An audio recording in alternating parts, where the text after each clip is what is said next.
very soon here.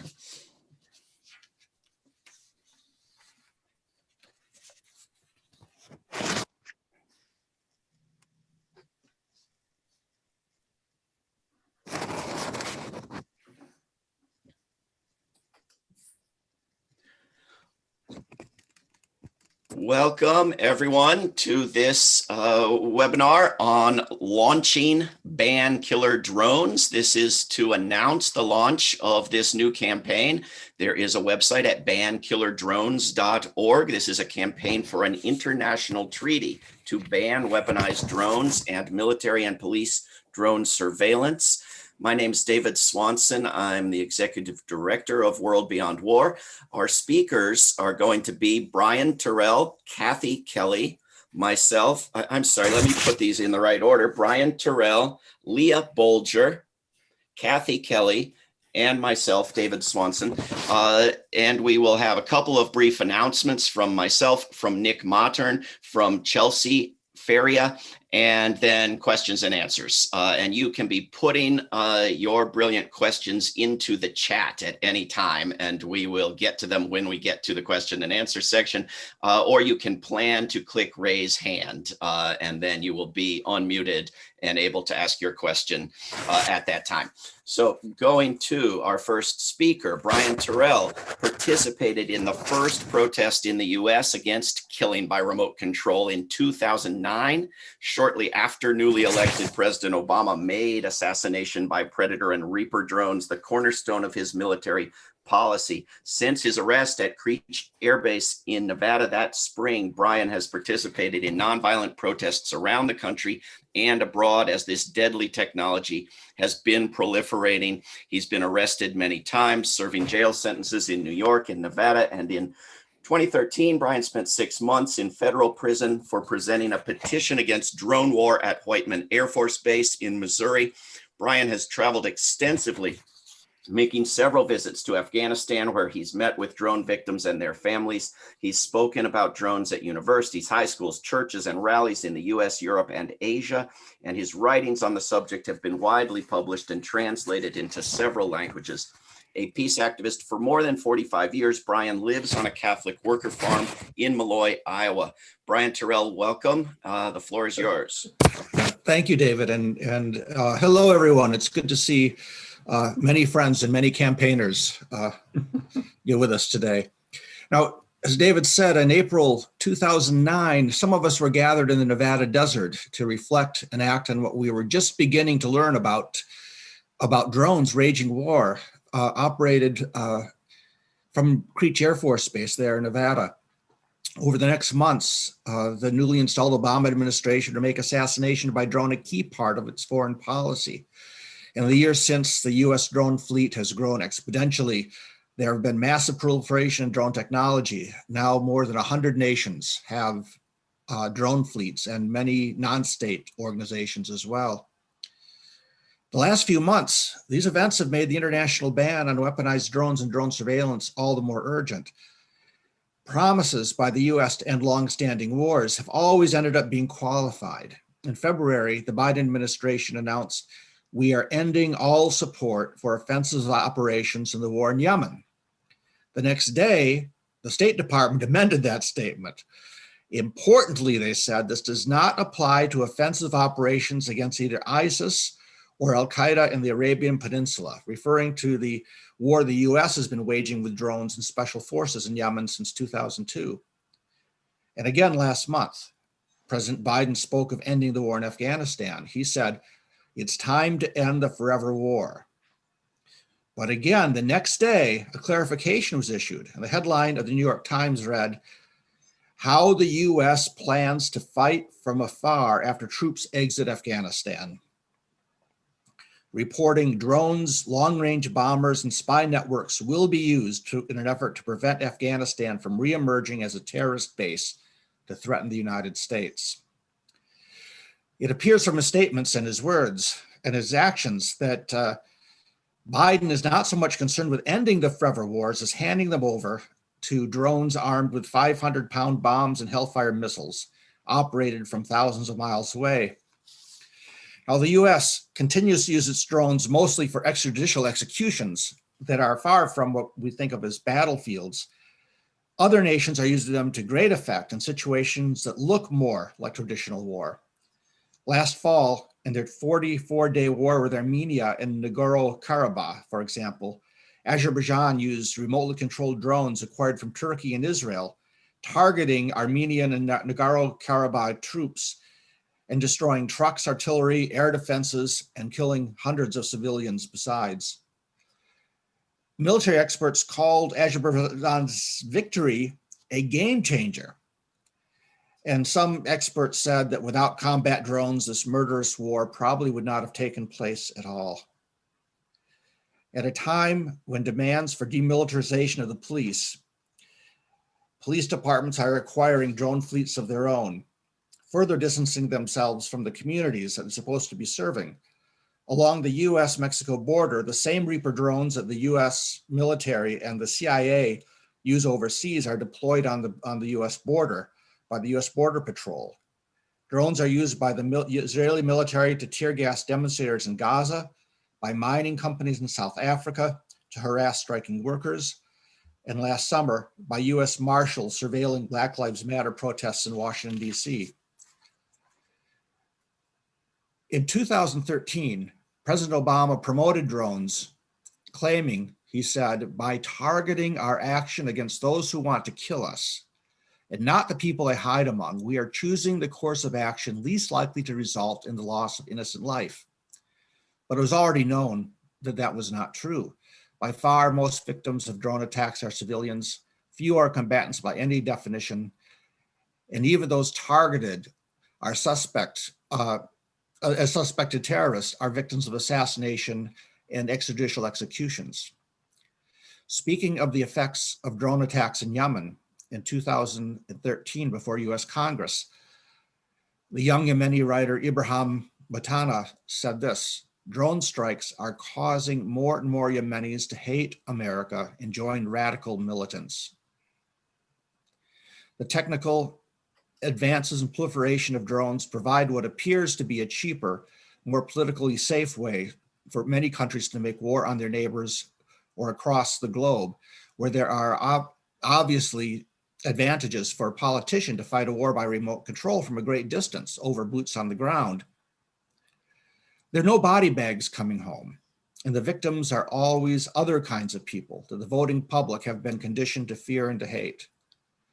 But a bloodless war is a dangerous delusion, and pursuing it only leaves us more at risk of attack at home and makes wars abroad more likely and more intractable. On April 14th, Defense Secretary Lloyd J. Justin III, former US Army general and commander of the US Central Command, also former member of the board of directors of the Raytheon Corporation, cited the military's ability to strike targets, quote, in Africa and other places where the United States has few and any troops stationed. He said, there's probably not a space on the globe that the United States and its allies can't reach. Drones do not keep America safe. They make the whole world a battleground where no one is safe. An international agreement to ban aerial weaponized drones and military and police drone surveillance will not be enough. As with the new treaty on the prohibition of nuclear weapons that came into force on January 22nd, but which has not been ratified by any of the nuclear powers, it's unlikely that the nations that already possess an edge on weaponized drone technology will support or recognize a ban on them.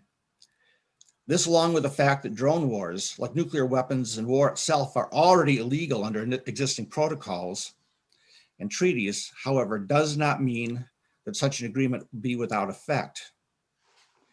The Treaty on the Prohibition of Nuclear Weapons was not an end in itself, but declaring nuclear weapons illegal has an energizing effect on global resistance to nuclear weapons. Now, the Anti-Personnel Landmine Convention was not ratified by the major players in the production and use of landmines. That's the US, China, Russia, Iran, Israel, Syria. But the number of landmine victims after that convention was ratified has fallen exponentially since then. Even while rejecting the ban, the United States has not used anti-personnel mines since 1991, has not exported them since 1992, and has not produced them since 1997, and has destroyed millions of stockpiled landmines, according to Human Rights Watch.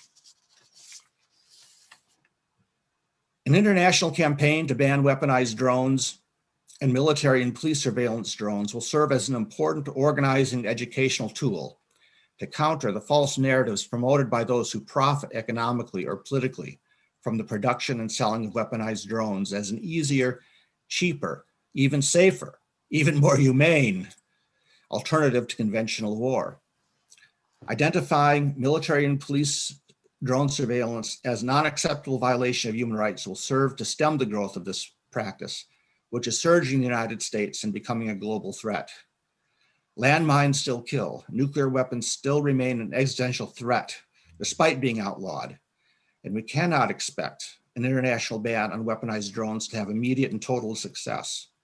Still, such a ban will be a necessary step toward their eventual eradication. We lost a good friend on April 9th, the day that this campaign was launched. The international law expert and attorney Ramsey Clark died. And Ramsey helped us early on to understand what we knew in our hearts, that these drones were illegal as well as immoral. But he helped us through the existing laws, and came to testify for us in court several times to help explain this. In 2011, Ramsey was permitted to testify on international law on behalf of 31 activists who'd been arrested the spring before at Hancock Air Base, a drone base in outside of Syracuse, New York. The judge listened to Ramsey Clark speak of the Nuremberg principles and other laws as they apply to drone warfare at length. And he was fascinated, and he leaned over the bench and said, "This is all interesting, but what is the enforcement mechanism?" The judge asked, "Who is responsible for enforcing international law?" "Well, they are," responded Ramsey Clark, pointing to the 31 of us defendants. And then he turned to the judge and pointed at him and said, "And so are you." We can't afford to wait for the optimum political climate that would ensure the success of an enforceable ban on weaponized and surveillance drones. We must act now from the grassroots to create a political climate that would make such a ban possible. In the closing words of the Students for Democratic Society's 1962 Port Huron statement, "If we appear to seek the unattainable, as it has been said, then let it be known that we do so to avoid the unimaginable." Thank you. Brian, wonderful. Thank you. Quick follow-up. The Pentagon recently made a statement about its devotion to landmines, and I wonder if the goal of these movements is to get the U.S. to voluntarily, partially comply with standards set and made and put in writing by other countries.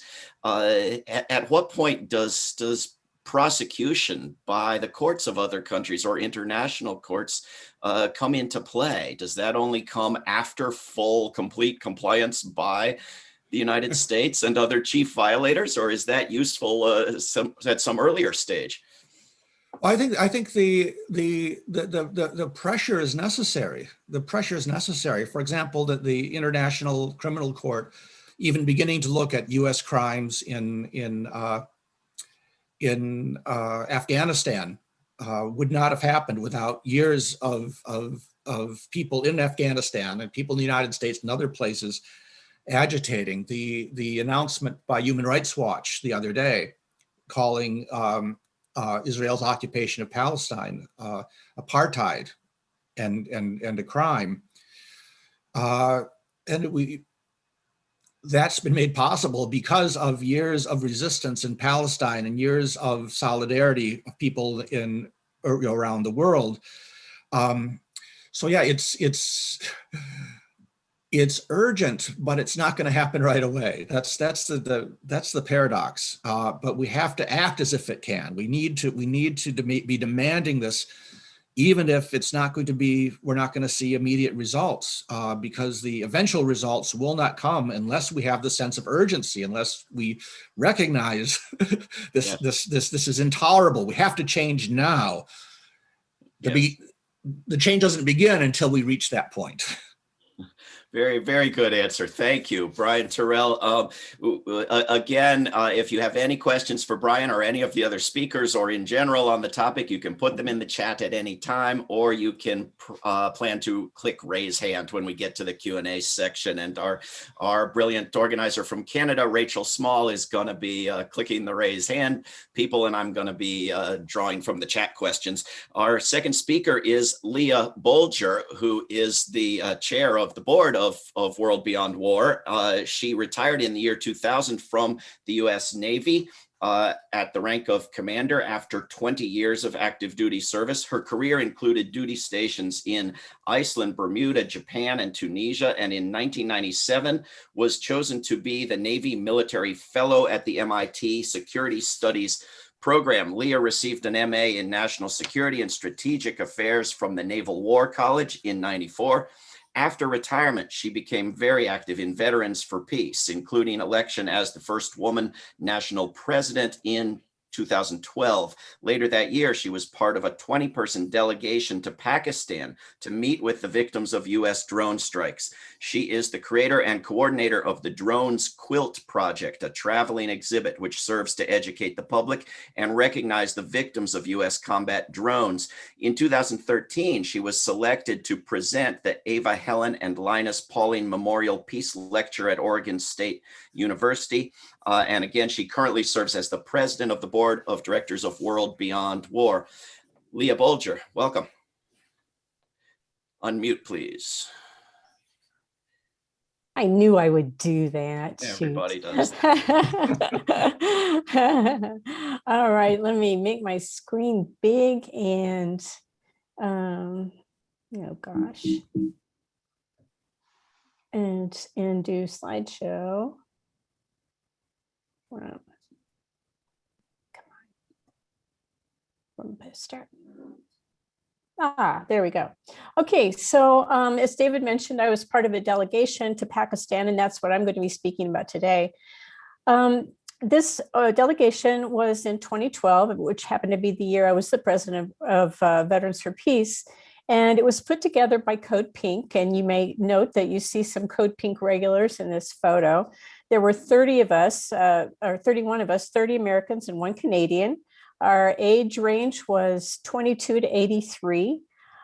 Before we left, there was a poll done by Pew, and it said that 75% of Pakistanis believe that the United States was an enemy.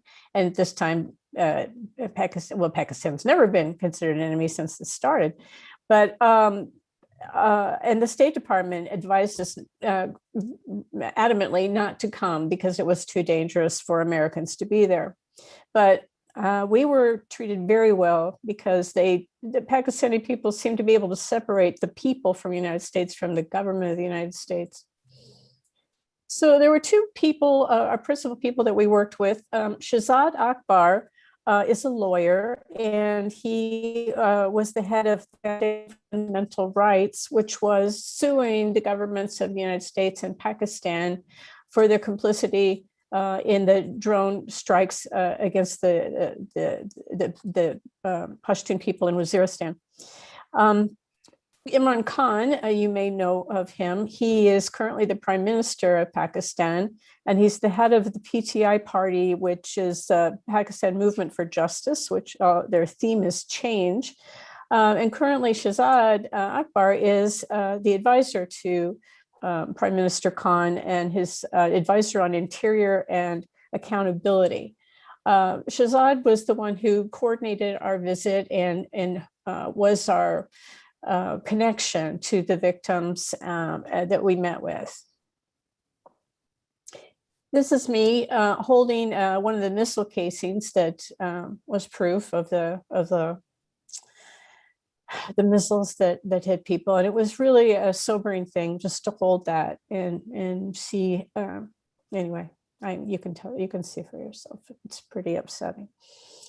So we had 3 meetings with tribal leaders and families of victims, and they were very honest, and it was a very emotional thing to meet with these people. One of the things that's hard to find out, obstacles to the truth or impediments to finding out what's really going on there, is that the people being killed by drones live in Waziristan, which is a very rural area. The communications there are very poor. They don't have a lot of cell towers, and they don't have a lot of basic infrastructure like that. The Pakistani government, as I said, is complicit in the drones program and are opposed to any efforts to find out the truth of what's going on in Waziristan. And then societal and religious customs as well. They're very closed to their own. They're not welcoming necessarily of. I shouldn't say that. It's a very closed society. They are welcoming to people. But it's not, it's part of the federally administered tribal area, which is not governed by Pakistan. It's their own autonomous government. So it's a bit separated. So this man, Nur Behram, he is a photographer. He's holding some pictures that he took. He wanted to document the killing, and he went into Waziristan with his camera. And at first, people were very suspicious. They thought he might be part of the CIA or from the government, and they were reluctant to talk to him. But eventually, he did gain their trust, and he took many pictures of. In fact, if you see a picture of somebody who's been killed by a drone in Pakistan, it was probably one that he took. He has PTSD as a result of his actions. These are also pictures he took. They're very hard to look at. The 3 children are holding rubble that was left when both their parents were killed. The children on the upper and lower in the right, we had big pictures made of these children that were attached to a bus that we took to our convoy to Waziristan, which I will talk to in a minute. And of course, you can see it's very, very, it's upsetting. This is the story that really, I usually break up trying to tell it. This man was away, what I'm doing now. This man was away from his home, and his home was attacked by a drone, and his wife was killed. And he came back to find nothing left of her but the scrap of her dress that was caught in a fence. And this is the only thing he has to even document his wife was a person, because they don't have pictures. They don't have baby books when people are born. They don't have high school yearbooks. Women are protected. Their privacy is very important. And to think that this is the only thing that could prove that she was alive, it upsets me every time I tell the story, as you can tell. This man is Karim Khan. Both his son and his brother were killed. Both of them are educators, teachers, not terrorists. His home was destroyed. He's tried many times to speak with the State Department, who are not interested in talking to him at all. And his quote was, "I think they don't consider us as human beings," which is, it's hard to face that as the truth, but I really do think that's true. The United States doesn't think of these people as humans, fellow humans. They're the enemy, and that makes them less than human. He said what really hurt him, though, was the next day, the press, the Pakistani press and the American press, called his son and his brother terrorists, because, of course, they were dead, so they must be terrorists. But he said that just enraged him. Now, the Pashtun culture is called Pashtunwali. They have several precepts to the way they live. They live in communes. And you'll hear the United States talking about attacking these compounds. They use the word compound, which invokes the military connotation. But they're compounds because they're different houses that are all together, and they live that way, and they eat that way, and they watch each other's children, and that's the way they live. They are very hospitable when people come, but they are also very vengeful. When they've been harmed and wronged, they seek revenge. Guns are a very prevalent part of their culture. Men and boys walk around with guns. And it's legal. It's part of their culture. As I mentioned, women the privacy is very highly guarded. This picture is of a jirga. The tribal elders will meet and in a circle, and they will resolve their conflicts. As I said, it's not part of the Pakistani government, so they don't look to the government to resolve them. They do it themselves. And they use mediation assembly. They don't have a high court that rules on it. They come to agreements amongst themselves. Now, this jirga was attacked by a bomb, and almost all the men there were killed. The harm, of course, the deaths, notwithstanding, there are a lot of other harms. The trauma, as you can imagine, the emotional trauma and emotional terrorism and torture of having drones flying overhead 24 hours a day, and you can hear them, you can see them, is wrenching. If you can imagine that, always wondering at any moment if you're going to be attacked by a missile. As I mentioned, this is a very rural area, not many roads. They don't have big hospitals to take people to. So a lot of people would die of their injuries if they survive the initial impact. And of course, there is no compensation by anybody for their loss of income, their homes, their livestock, injuries, nothing. After I got back, I wrote this article called Life in Waziristan 2012 AD, meaning after drones, before drones and after drones, how their lives have changed. I mentioned the emotional terror. That's what I meant by 24/7 there. The children, they're afraid to send their children to school. So the children aren't getting an education. They're afraid they'll be killed on their way to school. Depression and suicide are now apparent or a problem now, and this is something unheard of in the Pashtun culture, that people would take their own lives, but it's happening now. People are afraid to get together for weddings or funerals or jirgas because the United States has attacked them and killed them. So people are afraid to go out in more than 2 people or 3 people at most at a time. This has really been an impact on their culture. And some families have sent their children to other family members that live outside of Waziristan, perhaps in the city. So these children aren't learning their native customs, their tribal culture. They're separated from that. So I mentioned the convoy to Waziristan. This was put together by Imran Khan when he was running for prime minister. And he did not win this time, but he did win eventually, and he's currently the prime minister.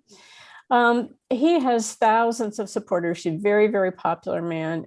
He was the head of the national cricket team in 1992 when they won the World Cup. And cricket is as important to Pakistan as football is to the United States. Very, very, very popular. So he organized this because he was very concerned about the problem with drones, and he wanted to meet with the people who live there. And our convoy was dangerous for us because, as I mentioned, Pakistan people, 75% of them think of the United States as an enemy. So we were in a bus. It was a bus that had curtains, which we could draw when we needed to, and we did at one time. So we drove down, and the closer we got to Tonk, the city, I can write down here, this area Tonk. Here I should say, this is North Waziristan and South Waziristan, and this is where on the border of Afghanistan, these are where all the drone attacks are. And so there were people, men, lining the roads up and down, just thousands of them, and it was incredible to see this kind of support for Imran Khan and support for what he was trying to do. However, the Pakistani military, as guided by the government, blocked the convoy, and they did not want the convoy to move ahead. There was a big protest after that, thousands of people. And there was major press coverage of all of these events, the convoy. And in fact, everywhere we went in Pakistan, we were still in Islamabad, but we met we had various meetings, and press was ubiquitous. We got a lot of positive press, and it was kind of like we were rock stars in a way. This is the day we stopped in this compound outside of Tonk, and we weren't allowed to go any further, but we slept there overnight, and we spoke the next day to this massive crowd of people who were just cheering us and really supportive of what we were doing. My bib here says "No American Drones." This is you may recognize a couple other people in this picture. So when I returned home, I was deeply moved by what I had seen and heard, and I wanted to do something to memorialize these people who had been killed. And so I started what I called the Drones Quilt Project, and individual people would make quilt blocks like this one that was submitted by Nick Modern. And they would include a name of a victim here. Now, the names that I got came from not the United States, which does not know the names of the people they killed, but from rather a British organization called the Bureau for Investigative Journalism. And they do investigation research and try to identify the thousands of people who've been killed. So this exhibit consisted of the quilts and some informational posters, and then some informational handouts that people could about things they could do to help. Here's one of the quilts, and you can see the different variety. And it was people wanted to do something. They hear about the drones and they want to do something to help. And so it was very moving to see the blocks that they made and how individual they were and personalized. And that's the whole point of a quilt, which is a human thing. It's a personal thing. And I think it was a successful exhibit, in that it did affect people emotionally when they looked at it. The quilts have been on display in over 60 locations and a few foreign countries. So these are some of the examples of where they were displayed. They've been in banks and churches and peace centers and libraries, and even at The Hague. They were at The Hague. They were at Creech Air Force Base for protests, and it really was a good project. The quilts now, I have a total of 13. 6 are in Germany, 6 are in Spokane, Washington, and I think David has one of them. And they're still available for display if you're interested. I've had in recent years had trouble finding hosts for them. And I think perhaps drone killings aren't as prevalent in the news and people don't hear about them so much. But if you're interested, you can contact me at leah@veteranspeace.org, and I will try to find a way to get the quilts to you to exhibit them. And that's all I have. Terrific, Leah. Thank you. I continue to wonder how we can get someone who gives a damn like you to a corporate media-sized audience. The school bus in Yemen got media attention for an instant and faded away. U.S. missile attack there. Leah, quick follow-up: is it true that that drone strikes in Pakistan have been reduced dramatically, if not ended? And if so, why? And what role is the new Pakistani government's pushback in that? I know when we were there was the time of Obama was in charge, and the CIA was running the drone strikes, and that was one of the main reasons that it was, let's see, it was opposed because, because of the government doing it, but because the CIA was running it too. And so there was no accountability. In fact, that was the time that we killed the American, I won't think of his name now, the young man. As far as what's happening today, to tell you the truth, I don't know. I haven't followed it. I would imagine perhaps if Imran Khan is the prime minister, that it has been reduced, but I'm sorry, I don't really know in specific numbers how much it's gone down. I don't know. Well, maybe our other speakers can speak to this as well, and everyone else in this webinar can contribute through the chat. And by again, if you want to speak, you can wait till the Q&A session of this event and click raise hand, and you'll be able to raise your hand and speak. As far as I know, the U.S. government still doesn't tell the U.S. public or anybody else what it's doing, and we have to find out from reports on the receiving end. So it's possible that demanding to be told what the heck is going on would be a step in the right direction still. Let's go to our third speaker, Kathy Kelly, who serves on World Beyond War's advisory board. Kathy has traveled to war zones and lived alongside ordinary people in Afghanistan, Iraq, Gaza, Lebanon, Bosnia, Haiti, and Nicaragua. She and her companions in Voices in the Wilderness and then Voices for Creative Nonviolence believed the U.S. should end all U.S. military and economic warfare. From 1996 to 2003, Voices activists formed 70 delegations that openly defied economic sanctions by bringing medicines to children and families in Iraq. Kathy Kelly traveled to Iraq 27 times during that period. She frequently writes and speaks about experiences living in Iraq during the first weeks of both the 1991 and the 2003 U.S. invasions, and more recently visiting Kabul as a guest of the Afghan peace volunteers from 2011 to 2019, which many of us have engaged in with her very briefly. She has helped publicize and protest drone warfare through nonviolent direct actions at bases operating drones. In 2015, for carrying a loaf of bread and a letter across a line at Whiteman Air Force Base, which operates weaponized drones flying over Afghanistan, Kathy Kelly served 3 months in federal prison. Kathy Kelly, thanks for what you do and welcome. Well, thank you, David, and thank you to everybody who has gathered this morning. It's clear that already we're really helping one another care more. Leah and Brian, thank you so much for your presentations.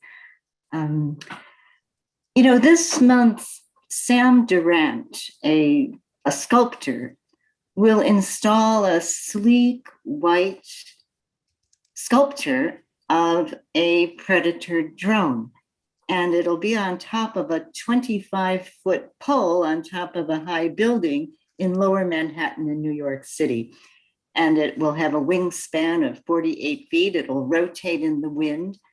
But unlike a real Predator drone, it won't carry a 500-pound bomb and 2 Hellfire missiles.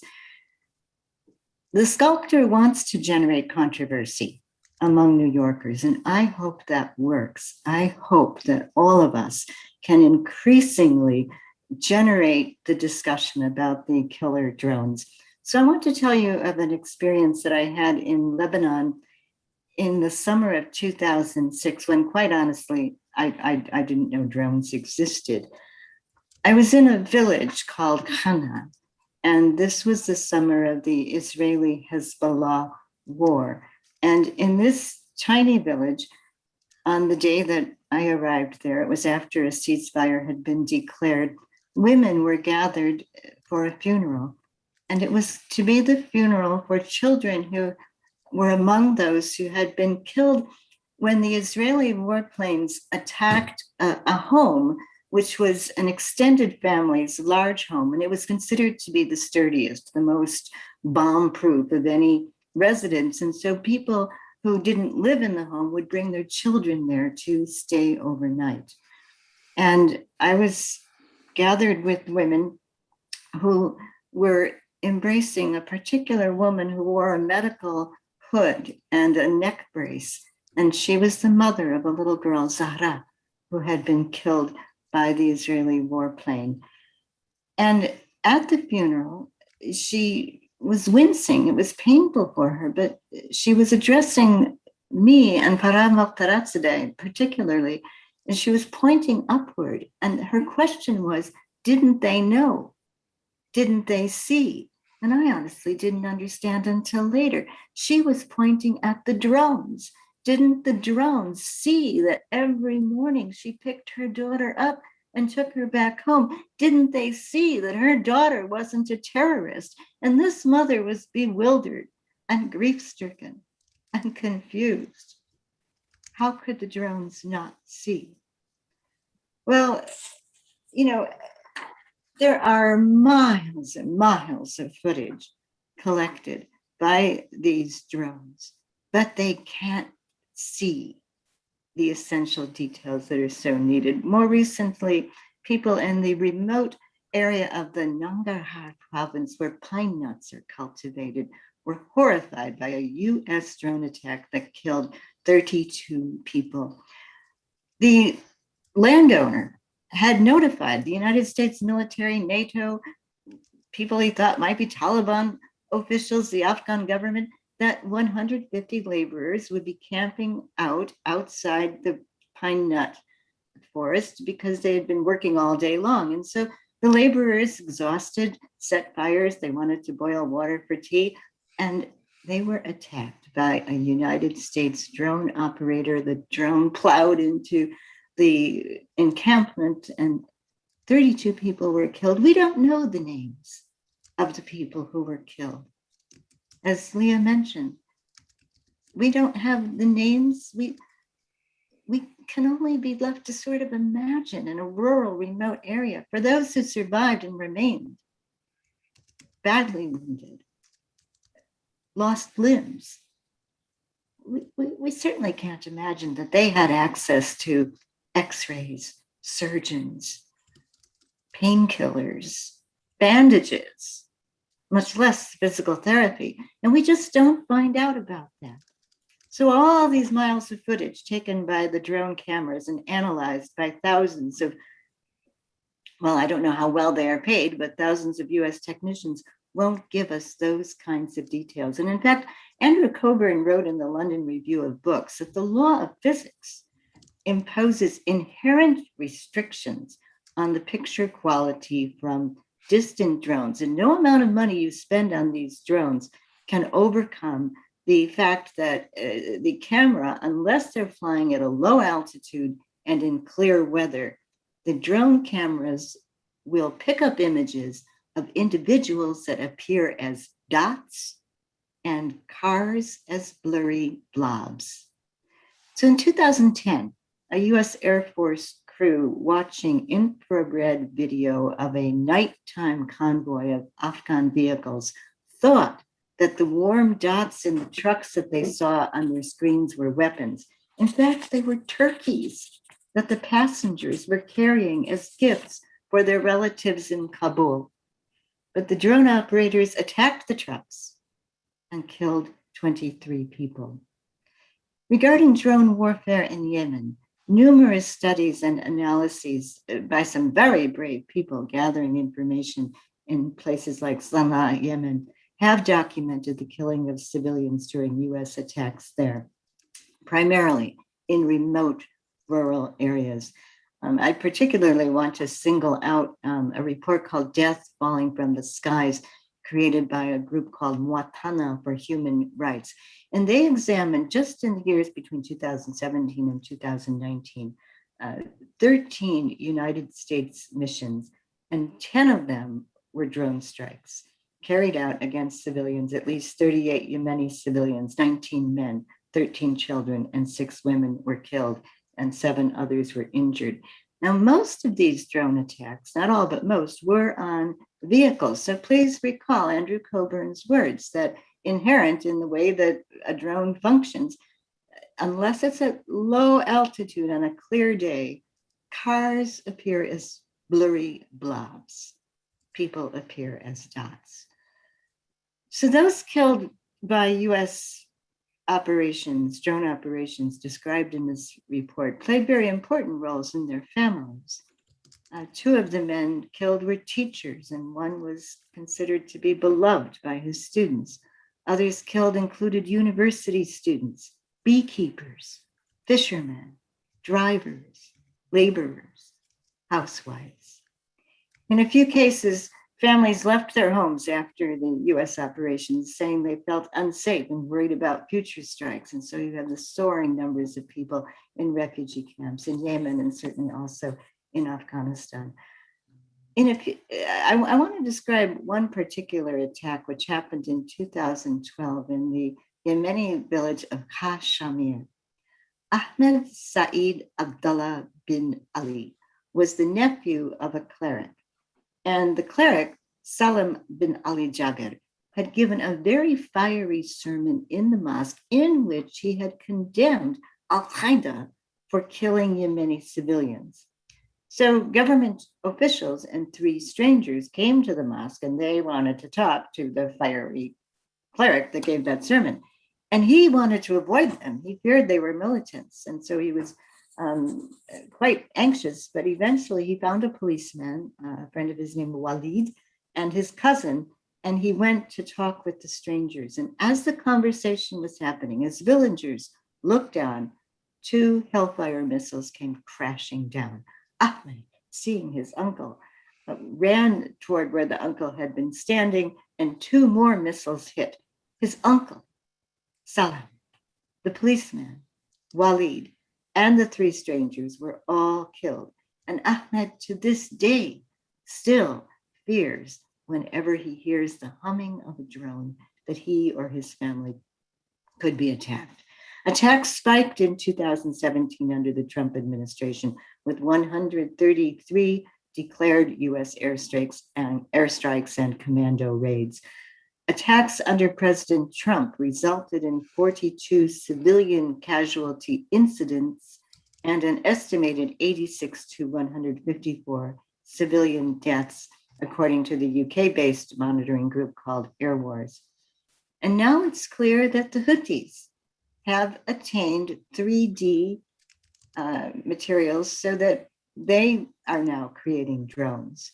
And they fire their drones across the border at Saudi Arabia. And of course, it's the United States that is crossing many, many borders to come and fire at Yemen. And the Saudis have crossed the border into Yemen. But this proliferation, it's very, very, very serious. And it was so predictable. And it will possibly escalate and become even more frightening as more and more groups are acquiring drone weaponry and drone capacity. In other current news, the United States plans to sell the United Arab Emirates 50 F-35 fighter jets and 18 Reaper drones, along with various missiles, bombs, and munitions. And the UAE has used its weaponry against its own people, and it has run ghastly torture, clandestine torture centers inside of Yemen, where people are utterly intimidated. If anyone complains, they go right to the torture chamber in this particular prison that's been documented as a place of ghastly torture by Human Rights Watch and Amnesty International. People in many parts of the world cannot speak up. But we don't face torture, most of us on this call. If we speak up, we won't actually be risking our families' lives. And so we can, and we should speak. And we aim to gather personal testimony of people who have experienced drone attacks. My friends' stories are the number one thing that help us to make sense of reality. As Leah has encouraged us to do, we should try to hear the sounds of children shrieking, running away from explosions in the night. And we must try to imagine rural areas where people don't have access to even the most minimal first aid after they've been attacked in these brutal ways. The ban campaign right now is endorsed by Al-Karama, a Muslim human rights organization based in Geneva that, like Muatana, has done extensive field research for 2 reports. One is called Traumatizing Skies, and the other is called License to Kill. And these reports explain how US drone attacks harm civilians and also how they destroy the traditional political structure. Again, Leah showed us the jirga that was meeting in Pakistan. They destroy those political structures in Yemen and worsen the current war involving Saudi Arabia. Also endorsing the killer ban, the ban killer drone campaign, are the Reverend Dr. Emma Jordan Simpson, the brilliant coordinator of Fellowship, Executive Director of Fellowship of Reconciliation USA, Dr. Christine Schweitzer from Germany with a long history of opposing drones, also quite active with the Nonviolent Peace Force, the Social Democratic Party German parliamentarian Daniela Kolbe, Maya Evans, a councillor in the UK with the Labour Party, campaign against the arms trade member Chris Cole, and then Nobel laureate from Ireland, Mairead Maguire. Our presentation of ways in which killer drone and military and police drone surveillance violate international law is enthusiastically endorsed by Richard Falk, Professor Emeritus in International Law at Princeton University in the US. Your help is needed. It's so welcome. So we ask all of you, please tell the stories about killer drones, the stories that help us make sense of reality. Please tell those stories to your elected representatives through letters, through calls. Those letters are very important. Tell those stories to academics, to media, to faith-based communities, to your family and friends. And if you know anyone in New York City, please tell them to be on the lookout for a Predator drone in Lower Manhattan. This pretend drone could help us grapple with the reality and accelerate an international push to ban killer drones. Thank you. Thank you, Kathy. Terrific, as always. Very quick follow-up question. I mean, not only was it predictable, the proliferation, the escalation, the worsening, but it was predicted by you and others. And now we were discussing by email earlier today that the media coverage, getting back to the Obama standard, is now like the gold standard. There's nothing better to be desired than how drones were used under Obama. That would be the principled humanitarian level of use. We might even go so far as to start thinking that adult males could be civilians. This is like, the ultimate in legal humanitarian conduct. How have the goalposts moved so far, and how do we move them back to be able to even demand what we're trying to demand with this campaign? Well, it's a Herculean task, and we clearly don't have the mainstream media on our side in terms of wanting to decry the brutality and the cruelty of the drones. And so it's going to take grassroots effort, which we've seen again and again and again. But I think we must not give up on the potential, which we've seen also again and again, for grassroots groups to make a significant difference in pushing back against the militarization. And this new kind of extremely threatening militarization actually allows us to form allies with other groups, because we shouldn't underestimate the usage on the part of police and surveillance of new form. I mean, Israel is already firing through drones tear gas at protesters, using drones to fire tear gas at protesters. Okay, on that note, let me see if I can share my screen and make some brief remarks, and then we have a few brief announcements from people, and we'll get on to questions and answers and try to get through all of them before anybody leaves here. Share screen. Here we go. Can everyone see this? Ban killer drones. I will hope so.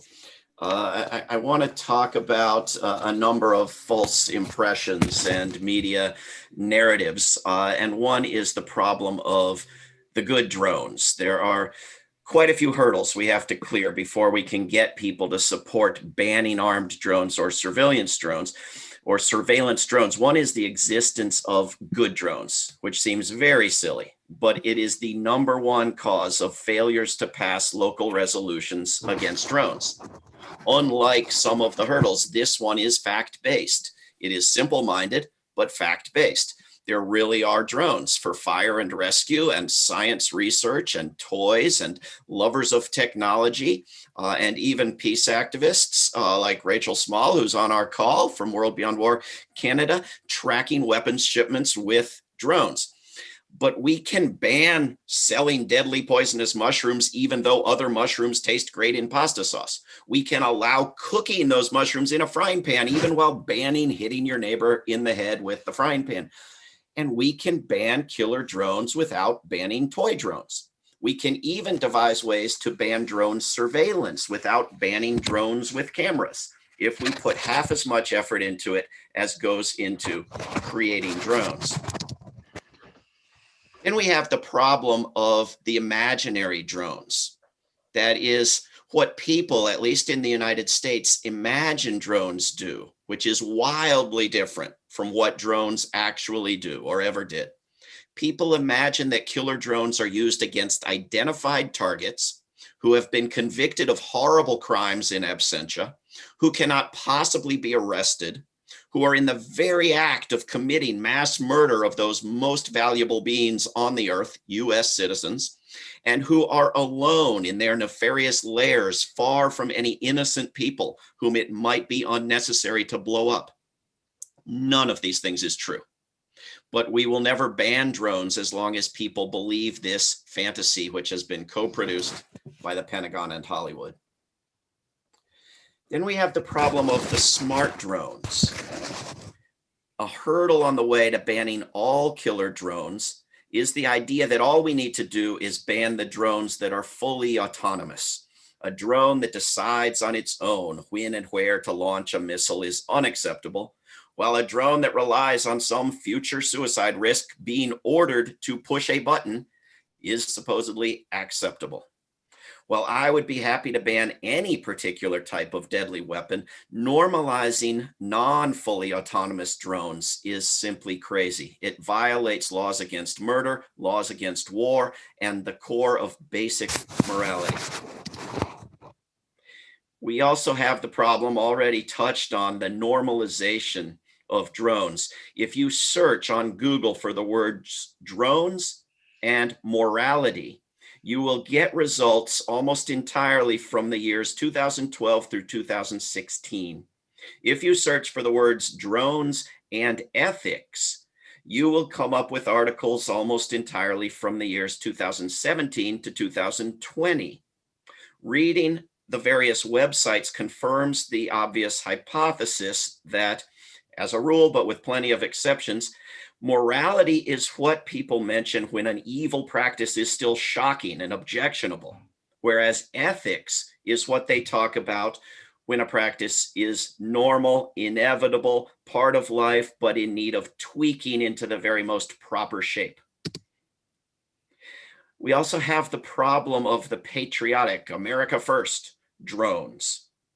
The US exports more weapons than it buys itself and fights all of its wars against US-made weapons, yet people get teary-eyed and flag-loving and viciously patriotic at the very mention of the weapons industry. Not only are drones, like other weapons, not uniquely identifiable with the star-spangled nationalism, but the US military is now in wars with drones on the other side, after having been the leader in the proliferation of drones and the promotion of a drones arms race, including through intentional sales and through the apparent capture and reverse engineering of US drones. One study finds that 5 nations have now exported armed drones, while dozens of nations and some non-nations have imported them. A report finds that over 3 dozen nations have got armed drones. Then there's the problem of distance. Armed drones are imagined to be far away. Would you rather have a real war, people ask me? At least with a drone war, nobody gets killed. People who count as nobody are usually very far away. But of course, drone bases are attacked. Militaries that use drones generate more enemies than they kill. Drone pilots commit suicide. Drones surveil Black Lives Matter rallies in the indispensable nation itself and surveil its borders and anywhere within flying distance of its borders. And they do test flights, and they sometimes crash in US towns. Plus, local police departments all adore and desire them.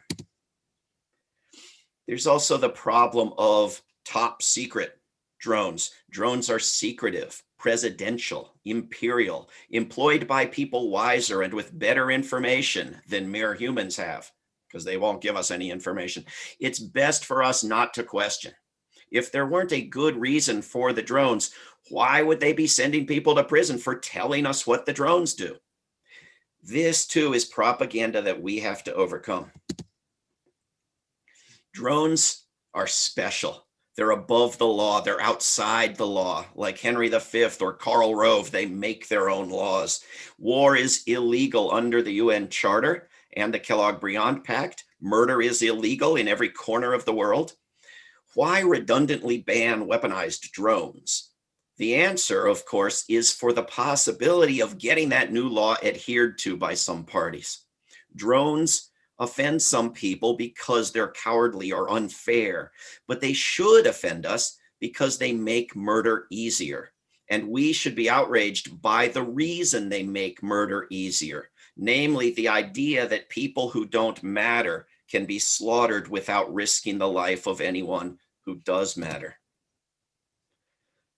With miles and miles yet to go, we have seen definite movement in US corporate media on respecting the value of Black lives, as long as those Black lives are US Black lives. The drone problem could be addressed if the other 96% of human lives were thought to even somewhat matter. And there would be no drone problem to worry about if they were understood to matter fully. The supposed impossibility of action, excuse me, all is not hopeless in the world of anti-drone activism.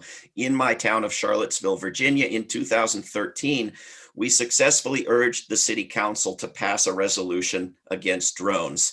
It said, quote, "The City Council of Charlottesville, Virginia endorses the proposal for a 2-year moratorium on drones in the state of Virginia and calls on the United States Congress and the General Assembly of the Commonwealth of Virginia to adopt legislation prohibiting information obtained from the domestic use of drones from being introduced into a federal or state court, and precluding the domestic use of drones equipped with anti-personnel devices, meaning any projectile, chemical, electrical, directed energy, visible or invisible, or other device designed to harm, incapacitate, or otherwise negatively impact a human being, and pledges to abstain from similar uses with city-owned, leased, or borrowed drones."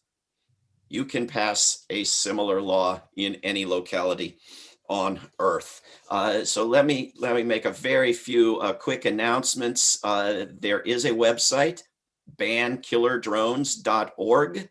There is an action section where you can write letters with suggested content. The letters are critical to mobilizing and getting our goals accomplished.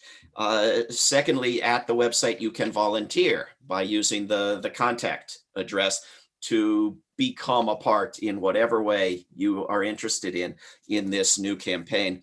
There also is going to be a webinar on the 16th of May. You'll be able to find information from bankillerdrones.org, from WorldBeyondWar.org, etc., with speakers including William Neuheisel from Whisper, the law group representing drone whistleblower Daniel Hale, including Chris Cole, the director of Drone Wars UK, including Maya Evans, coordinator of Voices for Creative Nonviolence UK.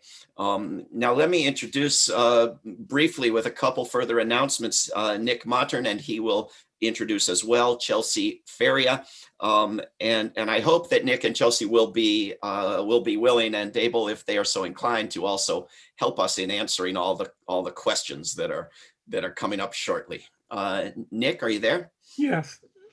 Yes, can you hear me? We can hear you.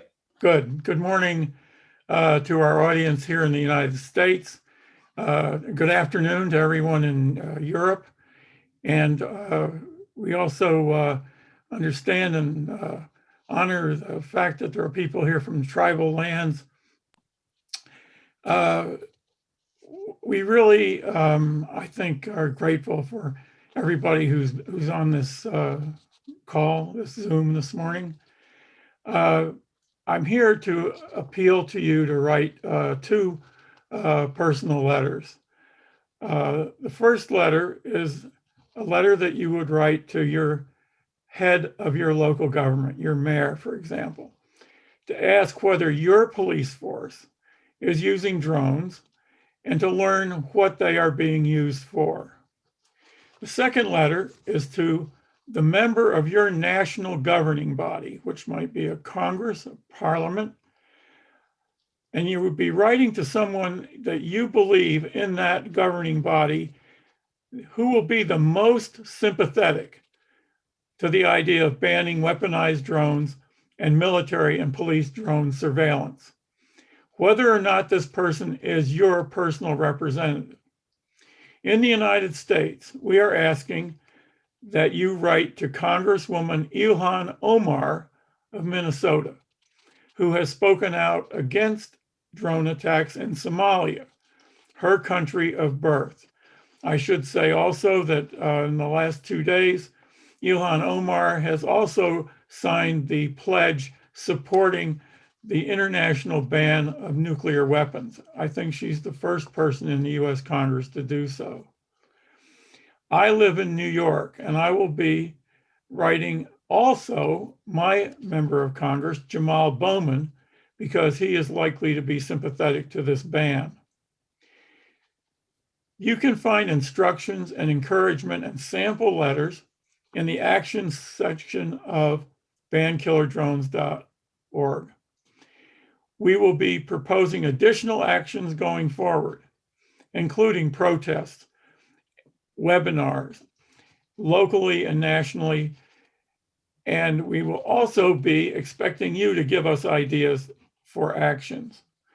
But to start out with, we're asking people to write letters, personal letters, not just form letters, and maybe even handwritten letters, because in this day and age, these are especially powerful and politically potent.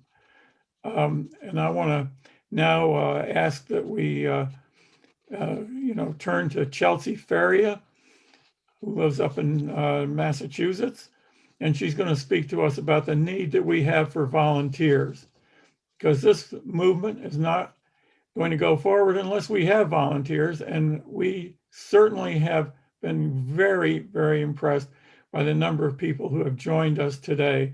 So thank you, Chelsea.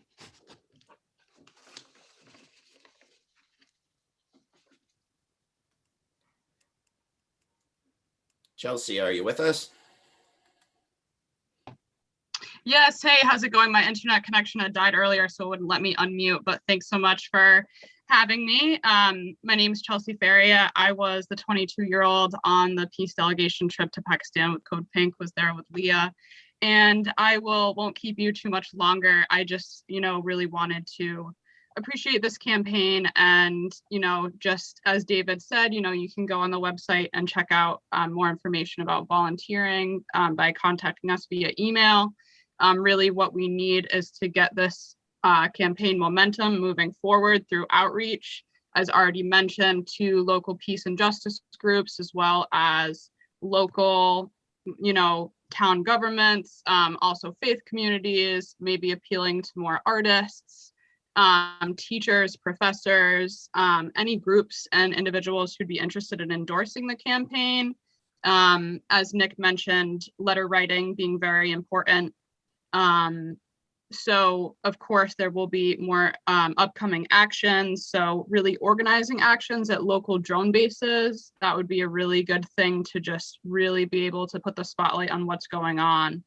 And then lastly, I'll just note that I will be dropping my email in the chat. And if you're interested in being on our Google group listserv, I can add you to it. So there you would receive updates about our campaign, and you could also join us and, becoming involved and communicating through that platform. Thank you very much for being here. Thank you, Chelsea. We now will do our very best to speak to all of the questions that have shown up in the chat and to questions from any of you raising your hand. If you'd like to ask a question in person, orally, click raise hand. Rachel, are you there? And is anyone raising their hand yet? No one, or maybe one is just coming up, but just a reminder for those unfamiliar, there's a tab usually at the bottom of the screen called Reactions. If you click on Reactions, you can then click on Raise Hand. I see there's one question from Carol. Carol, you can now unmute and ask your question. Can you hear me? Yes. Okay. Well, this is a thrilling presentation. Thank you very much. The one question that I had was in the bus trip, or the trip through Pakistan that was stopped by government soldiers. How did that happen when Imran Khan was the prime minister? If I've understood correctly.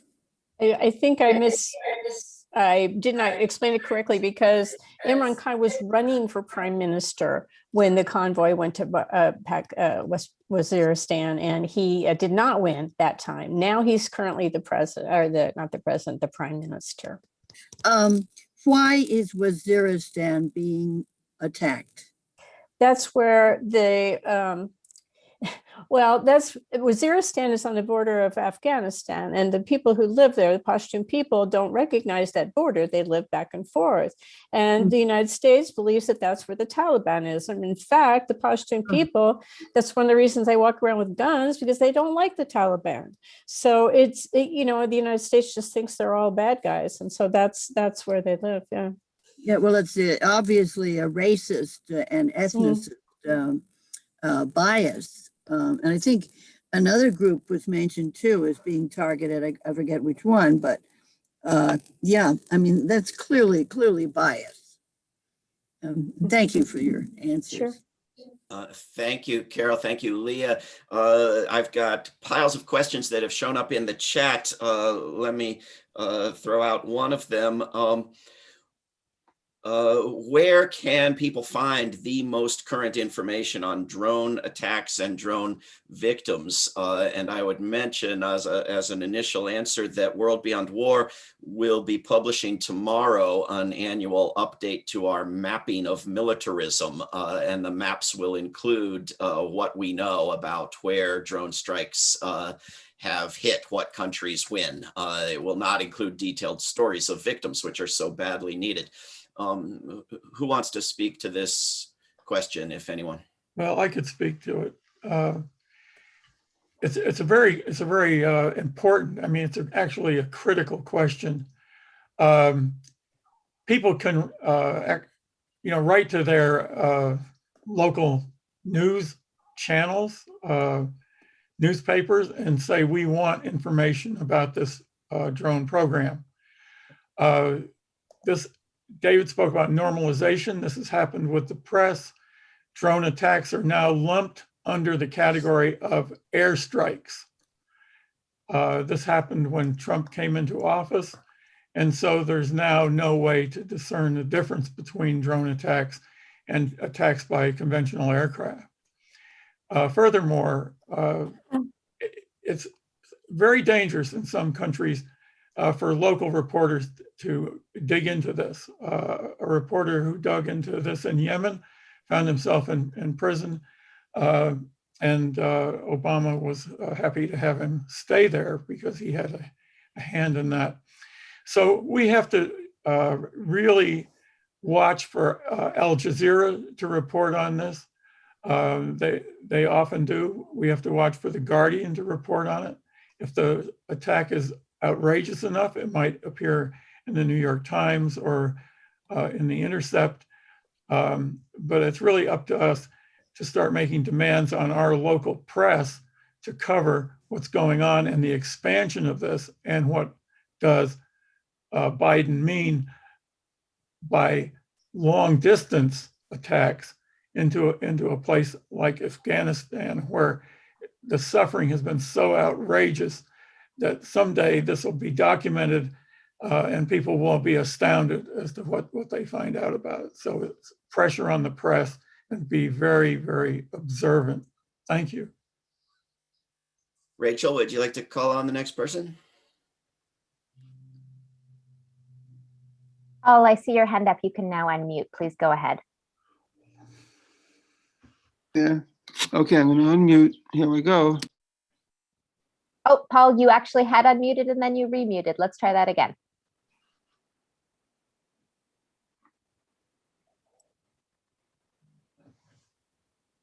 Unmute. You're perfect now. Go ahead. Ask your question. Okay. So has there been any attempt, or is there one right now, to introduce this use of drones, military drones, as a violation of international law in the United Nations? Who would like to speak with that? Could you restate that, please? Yes. All right. I'm trying to find out is whether the international body I always seem to go back to is the United Nations.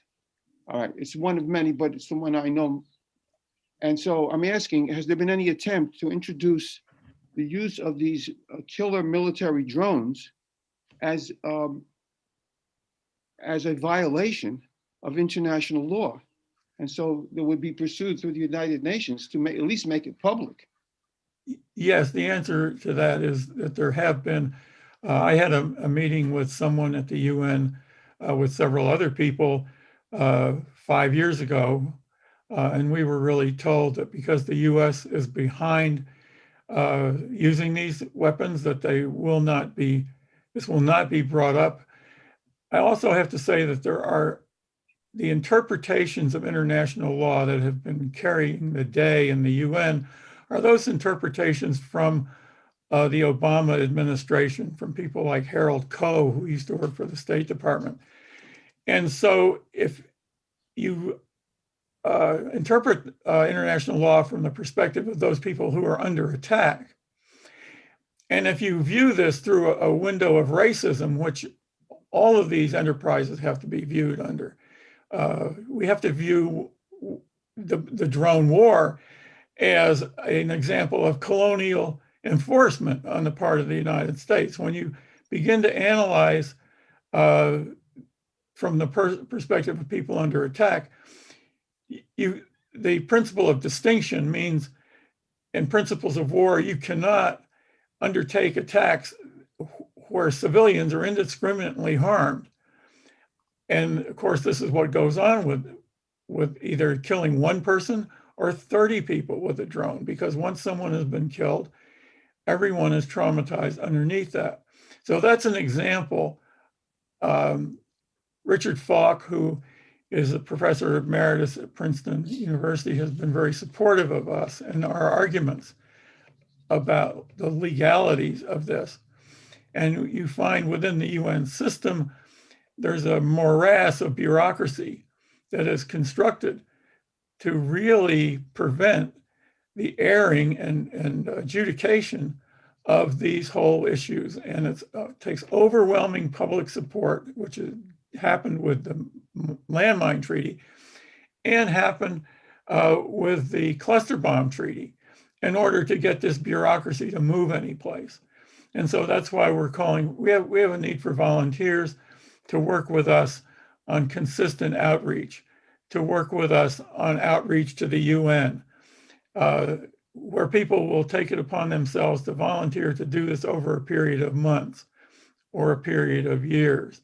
And so this is the only way we're going to crack that bureaucracy. Okay, well, thank you very much. I just wanted to mention, Nick, so I live in South Carolina, but I'm a New Yorker. A transplant, okay? So I've supported Jamal Bowman, Ilhan Omar, and all the members of the squad. So I see a possibility that I will certainly begin to write letters to them and see if we can move the needle. Okay, and then the other thing is very good that you told me, and I want to thank all of you. I've learned so much, and it's heavy in my heart, but I need to do something. Bear witness is the key word, even though it sounds dramatic, and it's true. Okay, so thank you. Thank you. Thank you, Paul. Very, very good, Paul. I want to see if we can get in another 15 or 20 questions here, because there are important questions listed in the chat that I hope we can get to. And I also want to point out, from the perspective of World Beyond War, all of the noble efforts to show the illegality of drone murders under the rules of war could be augmented by the recognition that the wars themselves are in no way, shape, or form legal. And all of the distinctions made to the US Congress by US law professors that, you know, these drone murders are outrageous murders unless they're part of a war, in which case they're perfectly fine. But we as mere humans, we can't tell if they're part of a war or not. That's some mysterious determination made in the ether or in a secret Obama memo. I mean, this all ignores the problem of what the heck legalizes the wars themselves, which are crimes under the United Nations Charter, under the Kellogg-Briand Pact, and so forth. There's a question specifically addressed to Leah, and I think to others, maybe raised during every presentation thus far, and that is, what was the government's justification for that? What are the government's excuses for that? Leah, or anyone else who wants to speak to this, what is the case when, in those few moments when they've ever been forced to answer, that the US or any other government makes for this outrageous behavior? Well, the government, when the time of Obama was the time of the signature strikes, where any male of military age, whatever that is, and carried a gun was considered a legitimate target. And that's the way it was. You know, they consider, and as I mentioned, that's part of their culture. They walk around with guns. It's legal, just like it's legal in the United States, and they live in a very, rural area. I mean, the United States does not have any kind of legitimate reason for saying this is going to be a legitimate target, but they do put out the propaganda that drone strikes are precision, and they know exactly what they're doing, and they only kill bad guys with their 500-pound missiles. So it's going to cause a lot more damage than killing one person. But they don't know who these people are. They don't follow up. Did anyone else want to speak to that, Kathy or Brian? If I may. Yeah, go ahead. Yeah, the Obama administration's use of words is just astounding. It's any male 14 years or older found dead in a strike zone is a combatant unless there is explicit intelligence posthumously proving him innocent. And Eric Holder had said that while the Constitution, even US citizens abroad have been killed by drones, that due process does not imply that there has to be a trial. Due process is not judicial process. It means due process can be that somebody decided somebody was a terrorist, and that person has been given due process according to the Justice Department under President Obama. And the word imminent, the United States does not have to prove that anyone is connected to any particular discrete action to decide to determine that person is an imminent threat. And imminent always before this meant like right now, an emergency, we have to deal with this. But the fact that somebody attends a certain mosque, the fact that somebody has been calling somebody or receiving calls on their cell phone, that the drone can get that information is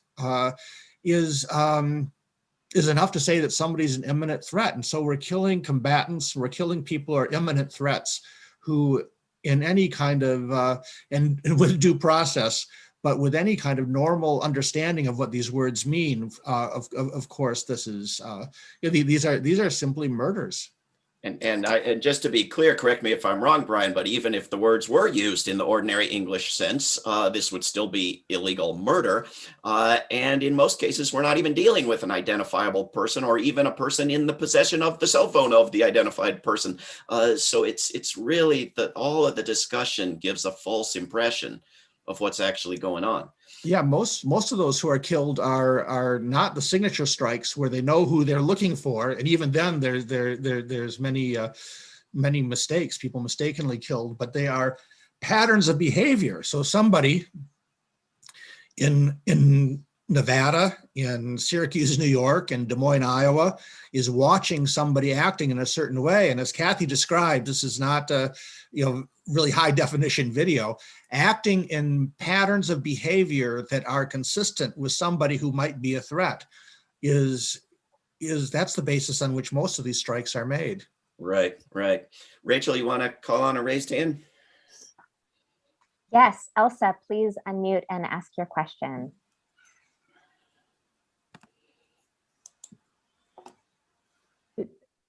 Did you just mention me? Yes, Elsa, please go ahead and ask your question. Thank you very much. Okay. We've had a lot of, let me just put my hand down since I'm already speaking. We've had a lot of a relative compared to the worldwide history success here in Germany in stopping the arming of drones so far. And even if you have, this was already in 2017 when the majority in the German parliament refused, with the help of the SPD at that time, to even purchase the Heron TP weaponizable drones. That was changed in 2018, and the SPD came into the government with the CDU and CSU agreeing to do the Euro drone, and they have confirmed that they will support the Euro drone in, they confirmed this on April 14th, but they will not arm it for the moment in Germany. And they're still considering and wanting to have long-term discussions, at least until the end of the year. Also involving people like the parliamentarian Daniela Kolbe, who has written a statement for the website. They are definitely the place in Europe from which to start the international attempts, also because of the criticisms of Ramstein Air Base, the large demos we've had here, the court case here on behalf of Faisal bin Ali Yaber that's carried on by Reprieve, and the European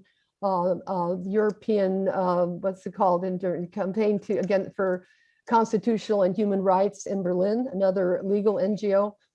And but we the way we see it from our perspective, the real perspective, what can be achieved is that we would find it, we had raised from the beginning when we started the German drone campaign in 2013, that we were against surveillance and drones and so forth. And definitely people are concerned about what will happen also at the borders of Europe with use of drones, including armed drones. But we probably would not be able to succeed with a demand to get rid of all surveillance drones, also military surveillance drones.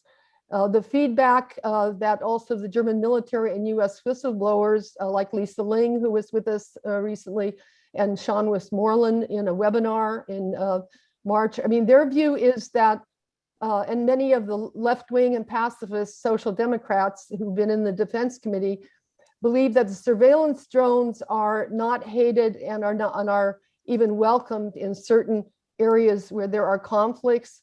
Of course, if they realize those drones were also being used to identify targets, they might feel differently about it, but that's the feedback they get.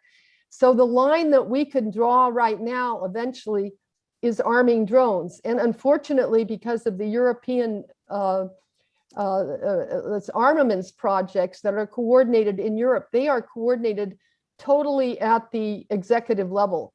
That is to say that only Angela Merkel, CDU, CSU, and their defense ministry is involved in deciding with France, Italy, or Spain, for example, what these weapons are supposed to be, including the fact that the Eurodrone is weaponizable, which many in Germany would be against. They'd prefer it was not be recognizable. So the result is they did approve the Eurodrone without weapons here, but it will the weapons will be, either Germany will decide to try to push Europe wide that they not be weaponized, or Germany will ultimately probably capitulate and provide armed drones for their soldiers.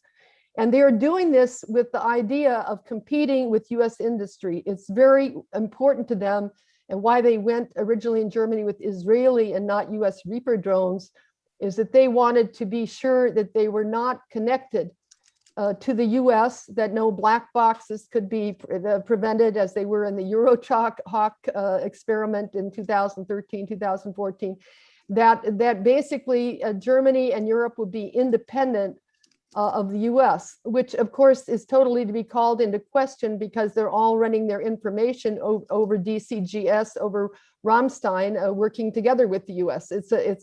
But they want their industry to be independent and to be able to export in competition with Lockheed, Boeing, and all that.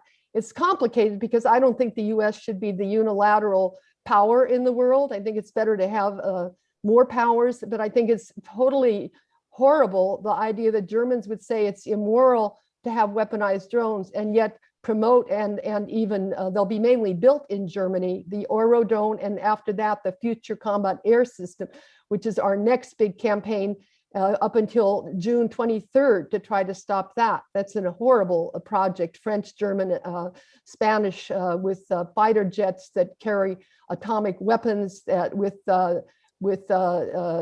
weaponized Eurodrones, with deadly swarm drones, autonomous small swarm drones weighing 1 kilogram each. And this incredible plan, which they want to export, it's not going to be ready till 2040. It's taking huge amounts of money when we have a pandemic here. That's the end. I just want to ask. Try to respond quickly. Yeah, I'm sorry. Okay. I wanted to ask if you could, if you our would, speakers try to respond to what you. Okay. I just want to ask to precise my question with this background. We could get even the CDU and all of the parties across Europe. I don't know if we could get them, but they have expressed great criticism of US drone use. So that's one thing. Like Ramstein, they could possibly be brought to criticize that. The second issue is possibly we can get people to ban weaponized drones.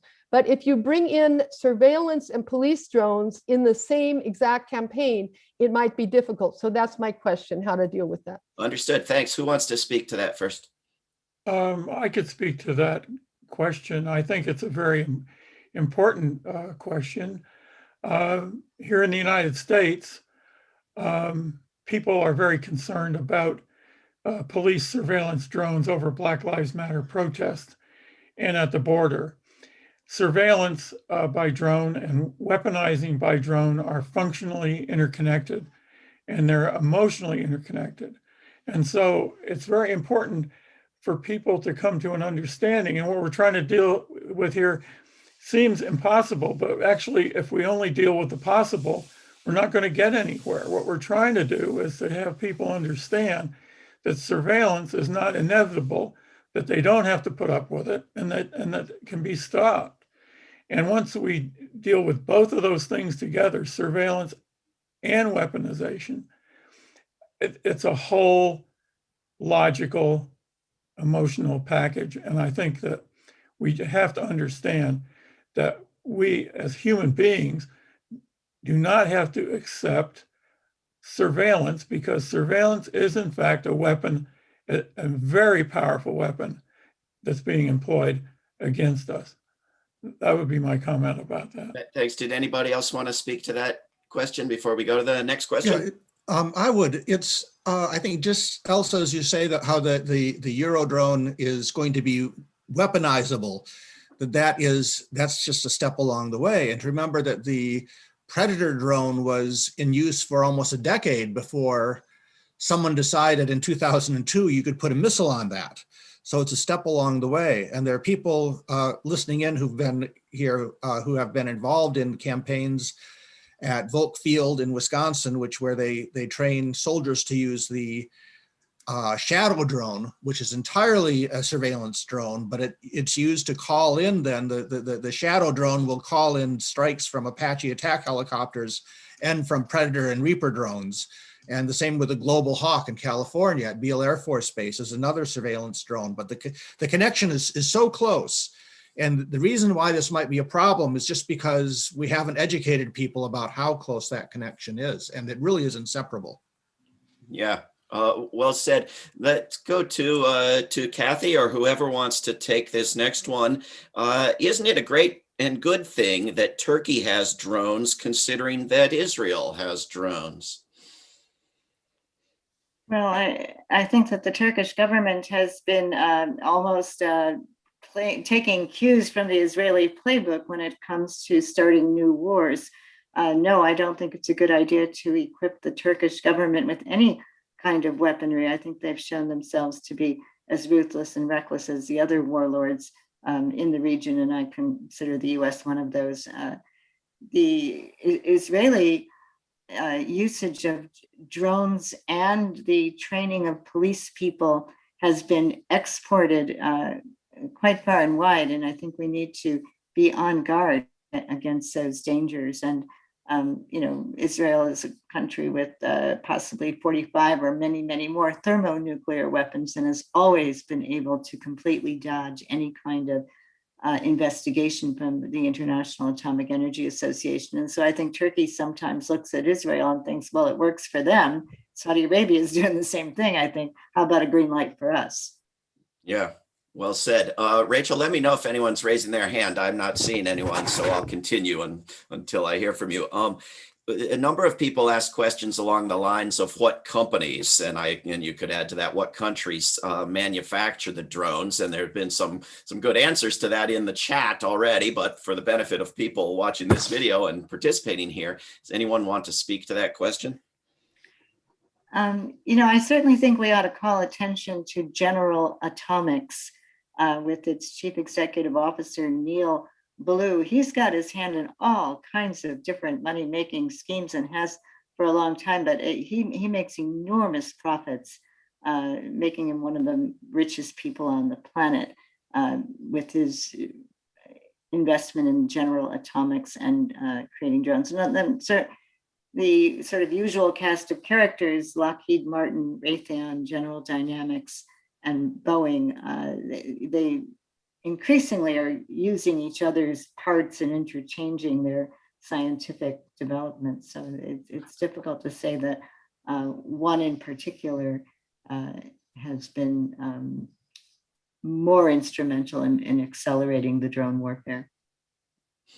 I would just like to add that Honeywell Corporation, which is publicly traded, Neil Blue's company, General Atomics, is a privately held company. So they're isolated and protected in a way that a company like Honeywell isn't from stockholder reaction. Honeywell makes the engines for the Reaper drone and the Gray Eagle drone used by the Army. These are the two foremost killer drones in numbers and use in the world today. And so, any pressure that can be brought against Honeywell Corporation, they're having a meeting, at their annual meeting is May 21st, I think. I think it's in Charlotte, Virginia. We can publish more on that. But thank you, Kathy, for what you said about Neil Blue. Well, also, if people 2 weeks from now on May 16th could tune into the webinar that's being planned, Chris Cole with the Coalition Against the Arms Trade and Maya Evans will have, I think, very crucial information for us. Maya is so concerned. She lives on the coastline of the UK, and refugees are being patrolled through drone surveillance. And these are people who are already fleeing the consequences of our wars.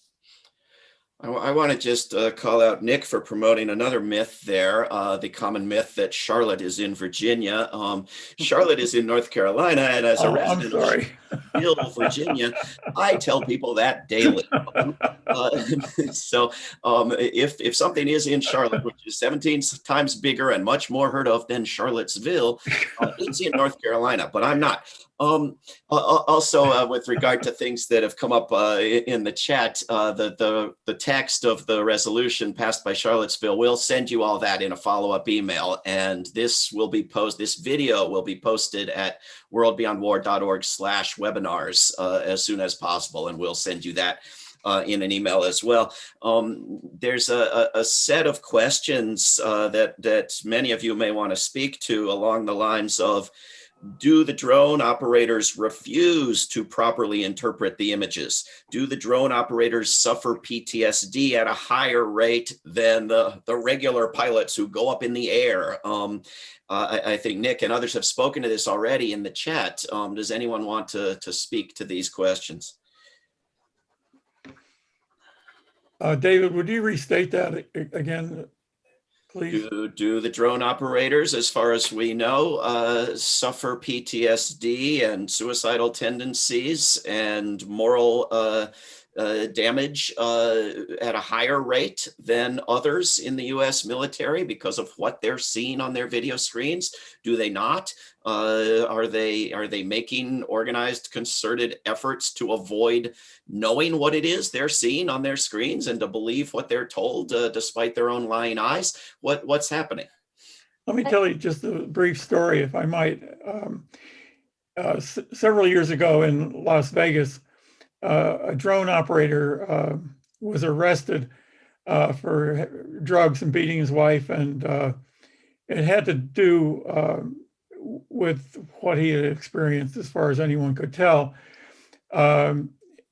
He went to court.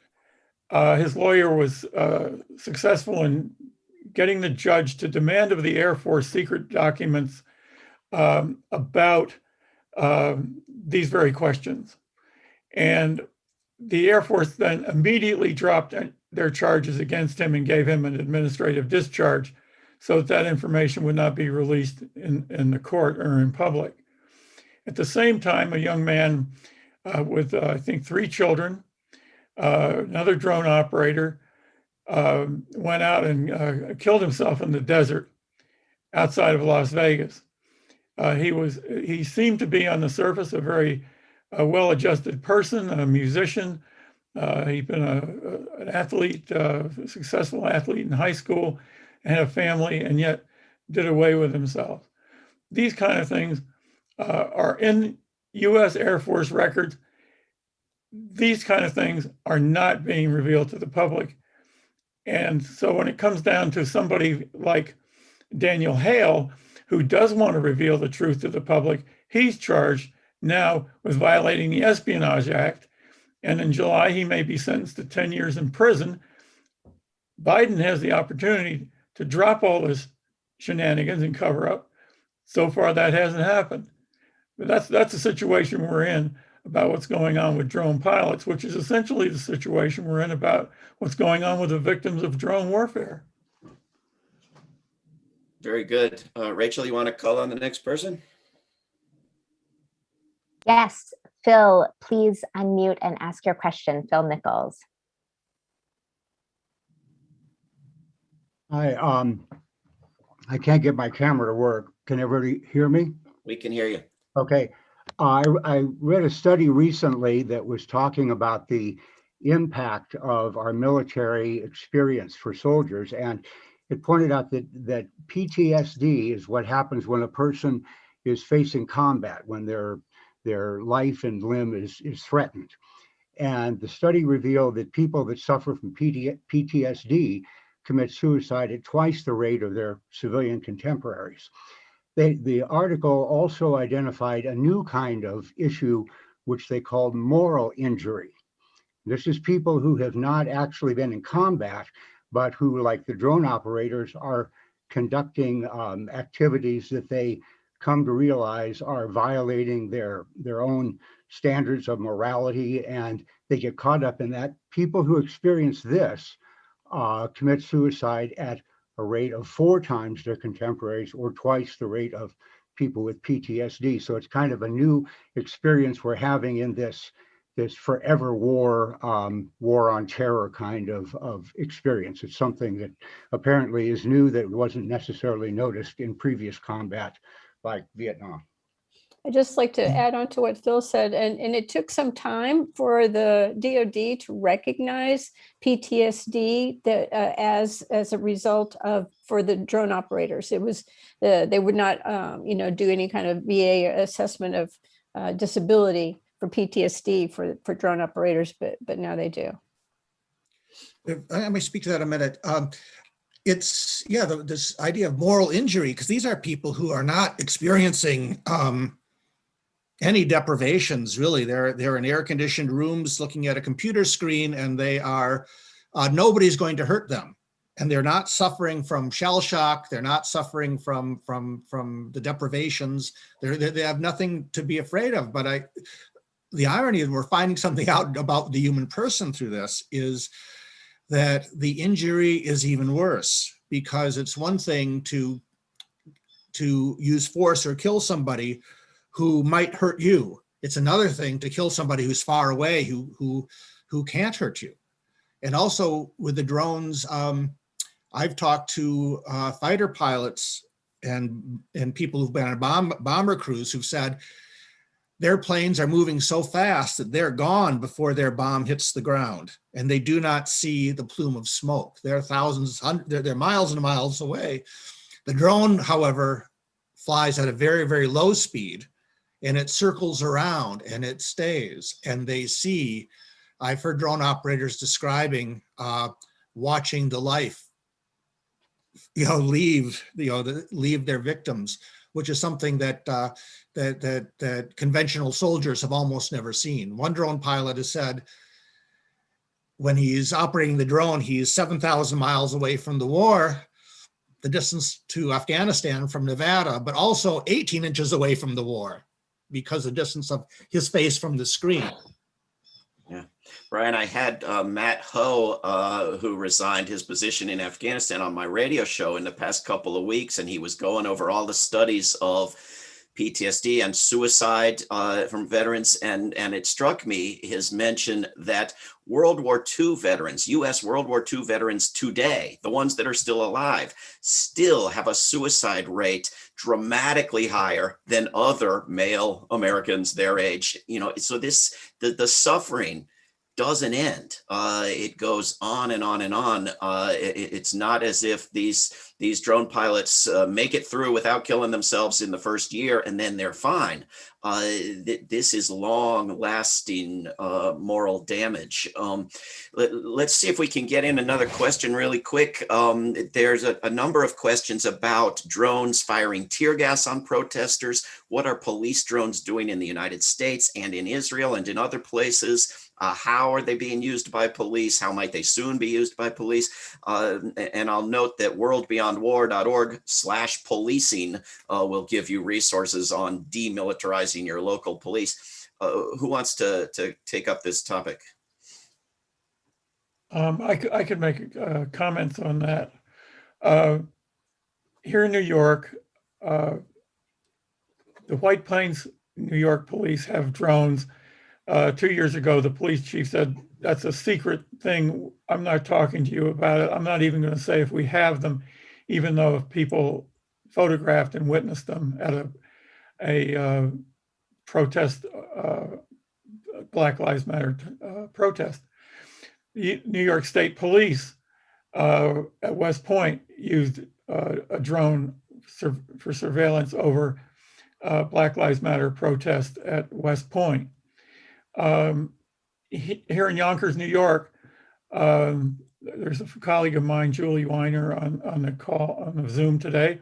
She raised a question with the Yonkers police about why were they using a drone at a Black Lives Matter protest. We're still working with the police commissioner about that, who is writing policy for the use of drones. All of these drones come in various sizes with various capabilities. There are small drones that have tremendous capacity to record images, infrared. There are other drones large enough to drop tear gas. There are pictures of that happening in Israel. There is a possibility of drones, and some have been weaponized, small drones here in the United States, but have not ever been used. We're facing in this country increasing protests over inequities, over racial injustice, long overdue, and we can expect to see more drones being used. The Intercept had an article 2 weeks ago about the U.S. Marshal Service using drones over protests, Black Lives Matter protests in Washington, D.C. This is all being done surreptitiously, has to be brought to light. Thank you, Nick. Rachel, I think we can call on one more person. Yes, Yusuf, please unmute and ask your question now. My interest in the PTSD applies to guilt as well. I think people who have conscience eventually have to deal with the issues of what their actions resulted in dying of people, innocent people. And I'm a Palestinian refugee, and I know that Israel should have a lot of guilt. Why don't we take any responses to that from our speakers and any concluding remarks from our speakers? I know there are a lot of questions in the chat we haven't gotten to, and we'll try to get to them and reply by email. Someone wants to know, how do we focus attention on the sculpture in New York? Should we stop paying our taxes? Has Biden been doing Killer Tuesday meetings? Where do we get resources on the environmental impact of the drones? Is the CIA worse, or the military? Who's doing it? Can the US mainland be a target? Is the actual purpose to generate enemies? What can the drones being used on the Mexican border do, et cetera, et cetera, et cetera? If we could go to each of our speakers briefly for concluding remarks and any questions you can answer quickly, that would be great. Maybe I can call on you in the order that we started. I think Brian was first. Well, I'm intrigued by the question, is this intentional? Are we trying to make more enemies? And it's something that both George Orwell and Dwight David Eisenhower warned about, is that because the military industrial complex, in Eisenhower's words, would have such power and such political power and be providing so many jobs, that it might even be seen as a positive thing to create more enemies. And this is not just predicted, it's inevitable. And it's one General Stanley McChrystal, one of the things he got fired from being the US and NATO commander of forces in Afghanistan was he set out the numbers: for everyone we kill, we create 10 new enemies. Now, this looks like it's a horror for us, but if you have stock in Raytheon, that may seem like a great opportunity.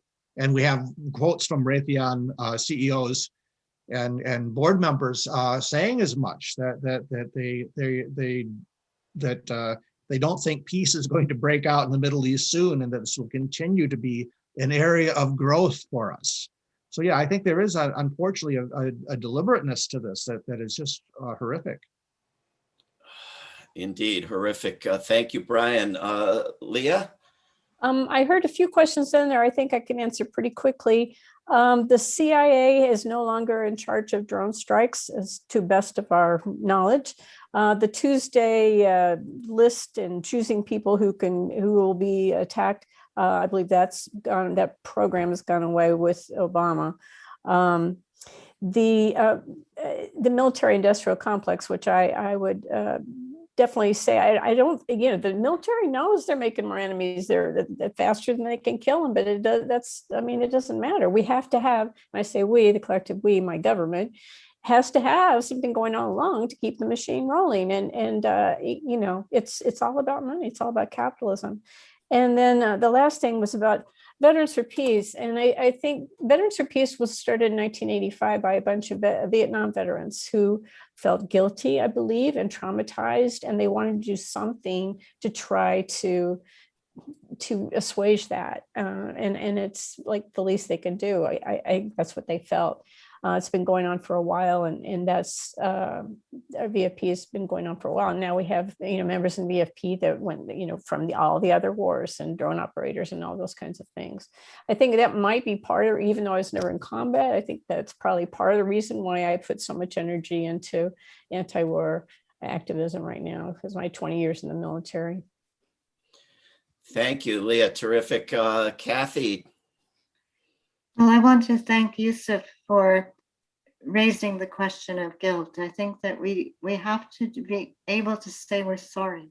We're so very sorry for the suffering that has been caused, and for the fact that you know, many of us have lived well while we've been able to take other people's resources at cut rate prices and use this terrible forever war as the most recent way of being able to do that, maintaining the disparity between those who are the haves and those who are the have-nots. But I'm so encouraged by this morning.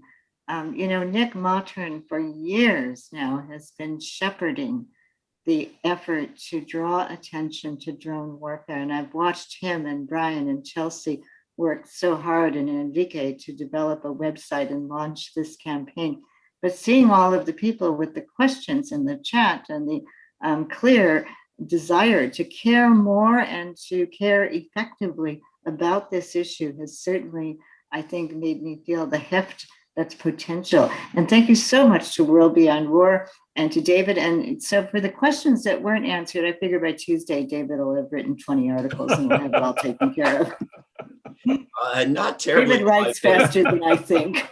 Not terribly likely, but by Monday we will have a big new report on the mapping of militarism around the globe, including this type of militarism. And just to speak very briefly to, are the drones a threat to the U.S. mainland? Well, clearly, as Leah and Brian and Kathy have said, the generation of enemies, of dangers, is either one of the main intentions here or is irrelevant and acceptable to those creating these operations. But far and away, the only serious threat to the U.S. mainland comes from the U.S. government, and first and foremost through the diversion of resources into this madness that are desperately needed for human and environmental needs, and secondly, through the militarization of its treatment of the so-called homeland and the militarized police that are killing more people than the drones are killing abroad. This is where the problem comes from, not from the scary Muslims or the scary Chinese or the evil Russians. This is not the danger. The danger is the U.S. government itself and its counterproductive, immoral, illegal activities. So I am heartened by the creation of this campaign. You all need to go check it out at bankillerdrones.org and get involved in every possible way. I think this is an incredibly useful strategic technique. It has worked with other weapons. Every step it progresses here will be a success that we didn't have before. And in the end, we may ban all the killer drones. So thank you very, very much to everyone who's been here, to all of our speakers, Leah, Brian, Kathy, to Nick and Chelsea for everything you've been doing, and to Rachel Small for helping us make this webinar work. Have a great day. Thank you, David. Thank you. Thank you so much, everyone, for being here.